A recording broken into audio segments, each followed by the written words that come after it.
So, ayan guys, kakarating lang ng mga parcel ko. Bali, kulang pa to. May dalawa pa ako in order. Bali, ito oh. Yung kilay na to, guys. Kilay. Pang kilay na to, guys. Ayan. Hindi pa naayos yan. Tapos meron pang isa.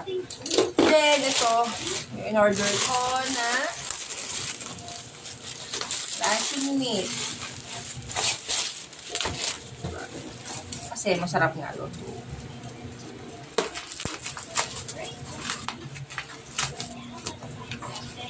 Yan. Ooh.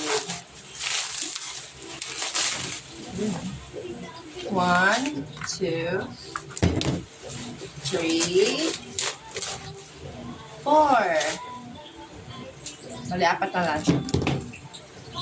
Tapos, naantay ko pa yung toothpaste. Ganun talaga ako, guys. Sa online na ako umu-order. Kasi, bukod sa madami silang pa-freebies or madami silang sale, eh, mas nakakatipid talaga. And madami kasi magandang feedback or magandang review sa online. Yung mga paano pa nila. Okay.